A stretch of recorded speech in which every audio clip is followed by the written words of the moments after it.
გავაკეთებდი სიამოვნებით. ბევრი მიხვდა, ბევრს კიდე ეთაკილება აღიარება. დედაქალაქის დონეზე საქმე გააკეთა. მე უკვე 2017 წელს ვინც არ უნდა მოვიდე, ძალიან გაუჭირდება, რომ ყველაფერი ნოლიდან უნდა დავიწყოს.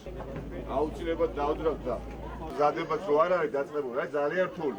მე რაღაცა სიკეთეს ადმინისტრაციას ვერი სოციალურ დაუცოთ და ოჯახების. რომიც გუსმენ ახლა ტელევიზორი არ ამბობს და სახში ნახო რა გამოვიტანე რომ გუსმენ მაინც ეს პატარა არაფერი არ არის როგორ შეიძლება ეგეც აგეს იქნება რომ შტატები არის გაბერილი და შეაჩერეს რაღაც ინფრასტრუქტურული პროექტები. არასდროს ჩვენ ბიუჯეტისთვის არ აგვიღია სესხი. აგვისტავრი იმასაც აღარ აღიშება. მოხდე კუჩა. გულური შენარადა და სახლი მაშინ. ეს ისწრები ეს.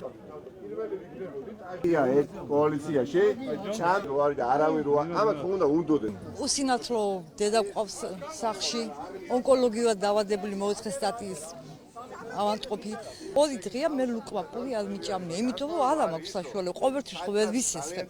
ეს მთავრობა მოვიდა თუ არა, მოვიდა აგენტი და მომიხსნა დახმარება.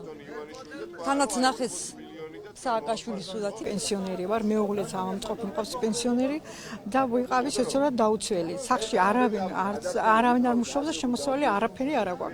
ეს მთავრობა რომ მოვიდა, აი ასე ჩამოუარეს, ვისაც ვინც არ მოეწონათ, რაღაცა გაურკვეველი მიზეზი დამიწერეს და მოხსილება კაკამ. ეს კუჩაც ნათელი მაგალითია, როგორც ჩაიკეტა დავით არმანია და თბილისის მთავრობა საკუთარ კაბინეტებში და საერთოდ აღარ ესმით ამ ადამიანების პრობლემები, დაწყებული ძალიან მძიმე სოციალური ყოფიდან, არსებობის პრობლემით დაწყებული, ინფრასტრუქტურული პრობლემებით დამთავრებული. ჩვენ აუცილებლად დავაყენებთ ამ საკითხს, რომ მოსახლეობას მოუგვარდეს ის სოციალური პრობლემები, რომლებიც მათ დაუგროვდათ ძალიან ბევრი. ეს არის ისანში ნაწილი მხოლოდ იმ საზოგადოებისა, რომელსაც ბატონი სერგეენკოს უწყობამ საარსებო მინიმუმი შეუჩერა, წაართვა სოციალური დახმარება და ნაცვლად იმისა, რომ ჯანდაცვის სამინისტრო რეალურად დაკავდეს აი ამ ხალხის პრობლემის გადაჭრით, ისინი ჩვენ გადანაშაულებენ, თითქოს ჩვენ მანიპულირებთ აი ამ ხალხის უბედურებით. აი საზოგადოების ის ნაწილი აი ამათ ესაუბრებს ბატონი სერგეენკო და დარწმუნდება, რომ ეს ხალხი რეალურია და ეს ხალხი არ არის ბოგონილი ხალხი.